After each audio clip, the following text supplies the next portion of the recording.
Hi, it's Janine from Bipolar She. Before we get started, the content of this podcast does include suicide and suicidal ideation. If you are ever in need, please dial 988, a suicide and crisis lifeline. I believe in the power of speaking and writing about our darkest of days in raw detail.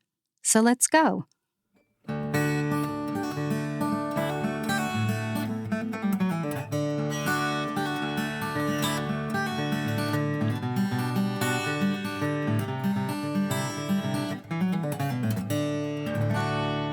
Hi, Sephe, how are you? Hi, Janine. I'm good. How are you? I'm good, thank you. I'm glad to be here. Thank you for inviting me.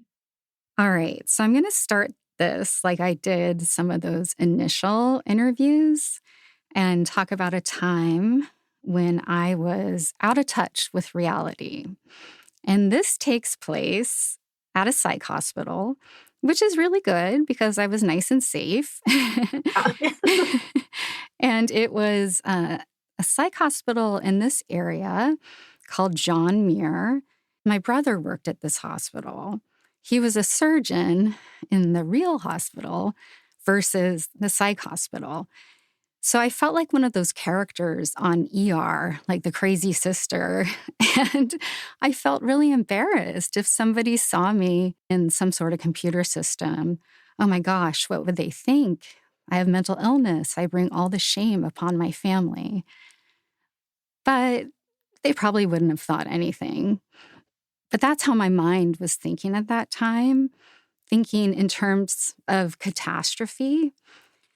And at this time, I had a really big job, actually, and it was a job handed to me by God. And so in the psych hospital, I believed that there were all these souls upon me, all these like little gray bubbles of souls on my shoulder.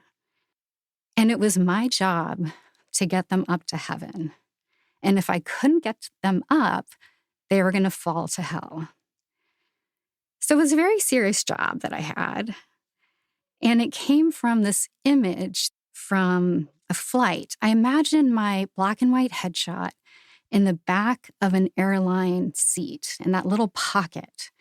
And my headshots are all lined up in the pockets of the airplane. And it's 9/11.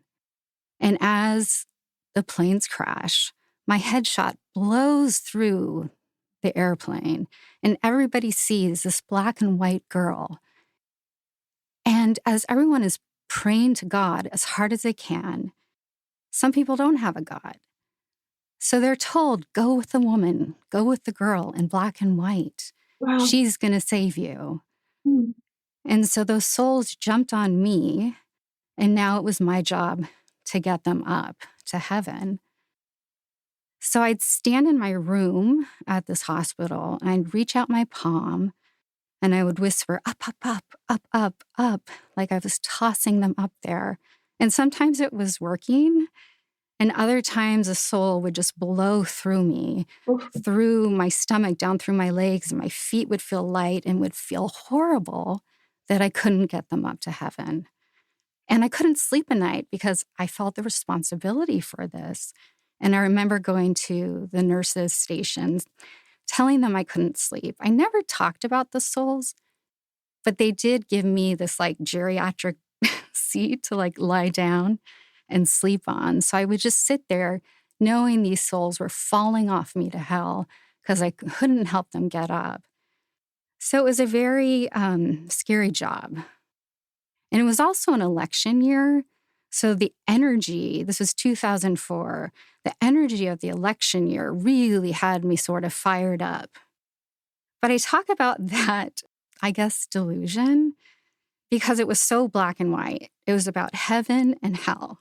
And everything in my life, everything on that psych ward was about heaven and hell. And you know, my brother came to visit me, actually, in the hospital. I was going to ask you if he knew that you were there. He definitely knew I was there. And I remember it very well. Like, we tried to do group therapy in this one room with my mom and my brother, and we created this like triangle. And I remember the furniture. I remember this blue chair my brother was sitting in. Could not tell you what we talked about. I don't think I was ready to have a conversation, but he brought me a black, like velour sweatsuit, like a knockoff juicy velour sweatsuit, and a quesadilla from Chevy's Tex-Mex. Interesting. So specific. And then I Yeah. had these red Nikes. So again, it was kind of this repeat thing where I really felt if I ran down the hall and I crashed through the metal doors, I would be saved. I would be out. I would be kind of bursting into this actor's life. Wow. So that came back. So while the group was watching like American Idol, I like lined up behind the nurse's desk and just ran with all my might in this black sweatsuit, holding my Chevy's quesadilla and ramming myself into the wall. And then nobody noticed at all. What? And I just like walked back to my room. Do you think that they didn't notice, or they were so used to behavior that was inexplicable that they were like, okay, she's doing that right now. And, or what do you think, looking back on it, do you think is the explanation for them not reacting? Well, a lot of the patients were watching TV. So they were glued in the TV room. And I don't even know if there was a nurse standing there. Oh, okay. So I kind of crashed in, and I remember looking up and I'm like, oh, nobody sees me. Nobody is seeing this right now. And then I just walked away from it a bit defeated, thinking that's not going to be my way out of it. I see. Yeah. So I have some notes that I found. Oh, wow. Really? Yeah. You wrote them when you were there, or yeah. Oh, okay. Wow. Well, the Okay. first thing that popped out was my voter receipt that I voted on 4 different ballots. And this was on November 2nd, 2004. So they brought our ballots in so we could vote. I started making lists. Like, this first one is Janine's spiritual beliefs, and then there's nothing under it. So my God. I gave up. Really? I gave up Wow. on that list. Sheila, the charge nurse, told me to count my cups of water. I was complaining about being dehydrated from one of the medications. And so then I have these record of me recording cups of water, like at 9:20 a.m., 10:20 a.m., 1:10, 2:40. And I'm looking at, that's not a lot of water. How big were the cups? I know. Like little medicine cups, or? A little Dixie cup. So, Oh my gosh. so that was one of my lists. But then they kind of got a little bit different. At the same time, I found this one, and it just says my name, and it gives my birth date, as if I was going to die on October 30th, Sunday, 2004. I wrote my full name, Janine Noel Du Bois Blanc, 12/21/74 to October 30th, Sunday, 2004. So 12/21 Is your birthday. Yeah. And then you were like, oh, okay, it's October 30th. This is my death day. This is my death day. Wow. Yeah. And then I wrote that I believed in guardian angels, and that was supposed to be a list too, but it didn't make it through. And then I started writing about this election. I, Janine, will be voting for Bush because I don't believe in killing myself. For Bush, it's very validating. Like, he gets all the suicidal voters. So it's crazy. It's anti-suicide. That's what I was voting for. Anti-suicide platform, but I didn't even know he had. I missed that platform. Yeah. And then this one I wrote, I, Janine, wish I could vote for Kerry but I can't now because of my spiritual beliefs. They are they are inconsistent, but the one thing we all have in common is that we're all Americans. And this killing, it must stop. You can use my image any way you like, but ultimately, you can only know me as a person. We're all connected by energy. I am a Christian and a Scientologist, and I'm going to jail for my beliefs. So that's why I Oh, have to vote for Bush now. were you a Christian Scientologist? Um, I think I considered myself Christian, and I did know one Scientologist that was a very nice, kind person. So, and I think I connected it to LA, like a way towards fame. Well, at that time in LA, I remember that time. It was from the 90s too, where you got to LA, as a new actor, there's just no way in, no matter what. It seemed like you were like always this person circling the castle with all these gatekeepers, no way in. And yet, if you went to AA or you went to Scientology meetings, you had a way in. It was sort of strange because there was a lot of directors and producers who went to AA and you suddenly could meet them, whereas you would not be allowed in to meet them any other way. So I used to think, I'll just pretend. I'll just go to NA and AA and OA. And as you drive by that big Scientology castle, I remember thinking, God, they have it nice there. And it's really alluring. And then John Travolta was in it and Tom Cruise and, all these other celebs. And we thought, well, so, that might be a way to get an acting career. So that's actually a sane thing. I think a lot of people thought about, I might as well be a Scientology sober ex-alcoholic if I'm going to get anywhere in this business.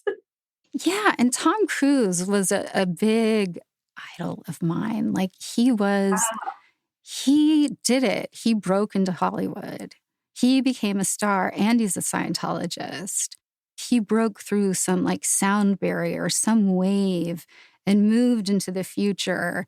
And that I could do that too if I just put my mind there. So that's why I would try to run out the doors because, actors would be out there who had moved beyond our little world. Yeah. Yeah. That's not so crazy, actually. I mean, in terms of the logic of the thought. How long, when did you enter and how long was this stay? I had that hospitalization down in LA. And for about 3 weeks, this is all in 2004. And then I came home and I was hospitalized for Crohn's disease. And then I came out Oh, of the hospital and I went into a partial hospitalization. And then I was admitted to the hospital, the full on hospital. And that's what I was just referring to, like my thinking there. But my thinking just 3 weeks ahead before that was about my fear of surgery. Like I'm being admitted because I'm so afraid of surgery that I'll be housebound by my symptoms. I'll never be able to pay my rent. mm. Um, so, and I had an active disease. I had this flare going on. So that's where my real like terror was. But somehow it got shifted through, they call it splitting when your mind goes into that black and white thinking. Um, and it was terrifying for me. Oh my God, yeah. So is it that you have an enormous fear of something that becomes almost panic attacky, which are logical fears that you had? You have a huge um, physical illness that's terrifying and debilitating. And then surgery, the idea of that, if I thought about that for myself, I would also feel like you. How am I going to function? How am I going to pay my bills if I can't function normally? This is all reasonable fear. But then what you're saying is it tumbled over into this black and white kind of splintering. And then you end up going down these other roads. And is that a bipolar thing exclusively? It's not specific to bipolar. It's actually called cognitive distortion Ah, okay. and splitting. And it can happen really in any sort of illness that does cause psychosis, uh, and perhaps in others. But yeah, I always felt like that. Like I was having a difficult time. I was so low, and that would kind of just pop me over into the mania and the psychosis that happened so quickly. Yeah, there's real normal fears. Yeah. And then once you get there into that state, is there a part of you that stands outside of it and goes, oh, I'm in it? So, or is it just you're so encompassed that you don't even know to take medicine or to get help? It's just, you're just in that world So I'm in it and I'm scared. at the same time. Yeah. And I know not to talk about it. Don't tell anyone that you carry souls with you. Don't say that.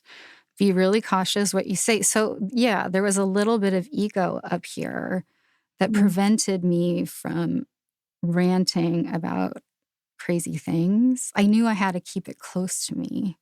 Why? Why did you feel that? Well, I think it's more a feeling of feeling special and feeling a bit grandiose. Like I'm special. I've got these thoughts. No one needs to know about this. So I'm going to Wow. stay quiet. At the point where you started having medication and they knew kind of how to sort of help you a little bit, did you know enough to say, I should probably take the medication? Or did you think, I don't want that? It'll end this beautiful place that I'm in of, carrying these souls. And I mean, or did you just not have any cognizance that you had medication that could probably help you? I think it was a little different each time. I'd be angry at the medicine, but I would take it. I didn't hide it or anything. But there was a lot of anger in my first couple hospitalizations. And by this is my third hospitalization. Why were you angry? I think I was just angry with the illness. I remember being angry with my mom and somehow looking at that relationship and getting angry about it and then just carrying that with me, you know, eh, which was a distortion because my mom showing up at the psych ward with gifts or clothes, or it wasn't really based in the reality of what was going on. I think it's kind of sad that my mind became that distorted. And oh, there was one really good thing about this hospitalization. My sister came and I would look at her clothes and she might have like a Patagonia fleece on. It would mean something to me. So signs and symbols were there. But then Mm. one night, this ex-boyfriend of mine shows up and I don't remember calling him. And I had broken up with him to go be famous in LA, left, the Bay Area. And I don't know how he even got there, but he just took my hand and he just started squeezing my hand, not stopping. Like he was kind of putting the pulse of life like back in me Wow. and just sat there and squeezed my hand for like an hour and a half. He came and laid down with me. And it was the first time I think that I started to kind of break out of that thinking, going, okay, there's something good. There's good out there. It's coming into me. There's something good. Yeah. I don't know if many guys would do that.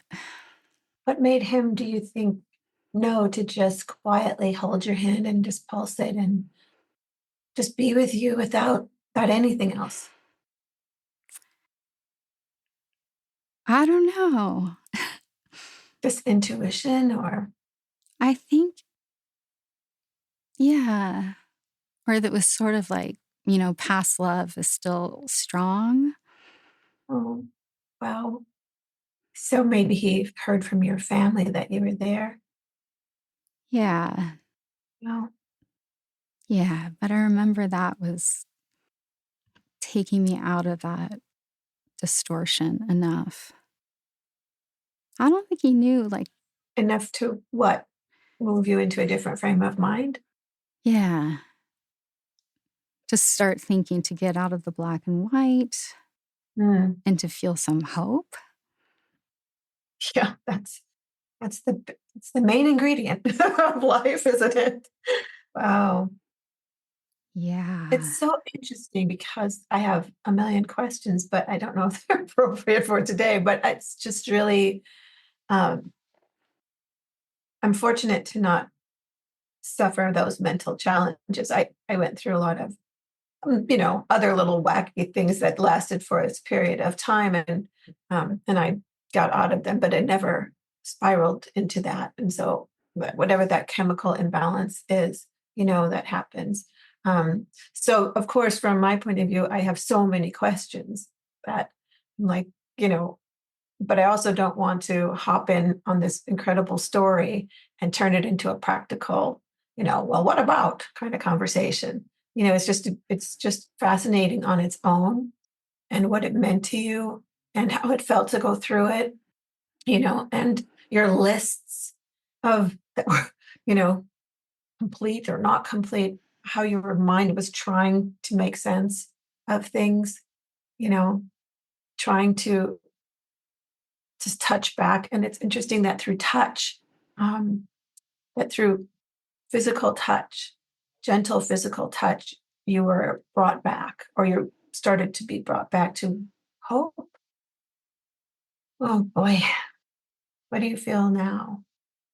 Yeah, well, I see like this is a folder from 2004, and I open it and I see how scrambled my brain was.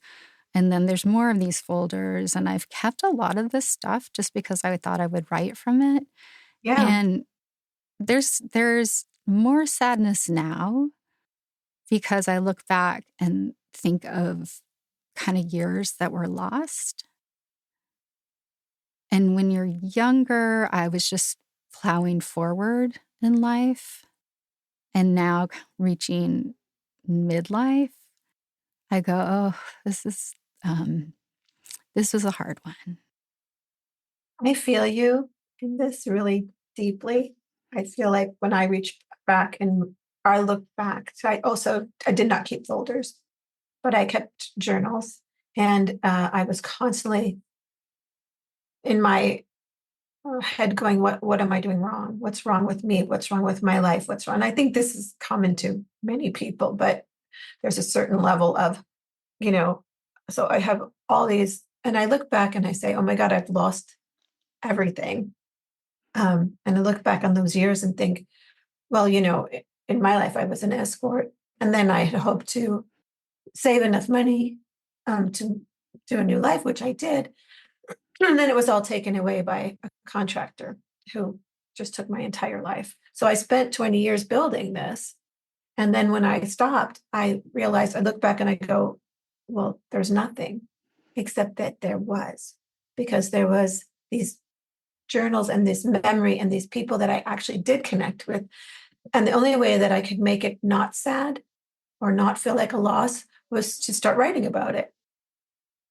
And I feel like, well, I mean, we met in a writing group. So, I feel like that is the gift of it. Well, I love your work, which is Mm. amazing. Yay. And there's such freedom too. That's what I love the most, that you're just free on the page. And I've never seen writing like that before. And it's exciting. So thank you. But also, I think, because you just told a very deeply powerful experience. And it's even more powerful when you look back and say, I'm really sad. There's a lot of sadness in this folder. Sometimes in the world, you see people who have something going on that's obviously challenging, and they're walking down the street and they're lifting their hand and they're talking and saying things like up, up. And you don't know that what they're seeing is these gray souls that need lifting up to heaven, and they're in charge of it. You just think, what is going on? What is happening in their mind? And you feel frightened and you feel scared for them, and you feel helpless. So hearing your stories grounds that feeling. So I feel now a little better about, or a little more in connection with well, those strangers, but also the people in my family that are challenged too. And if you take all these experiences that, of course, make you sad because they feel like you've lost your a whole youth to it. But I think it's a gift, and maybe that's something that you could claim. All right. Thank you Thank, for having me with yeah. you. Thank you so much for coming on the show. You're welcome. You're welcome. I adore you. Aw. Thanks for listening to Bipolar She. We are an independent podcast and can only make it if you share what you hear, like and follow us, and all that social media stuff. We are grateful for the support. Thanks.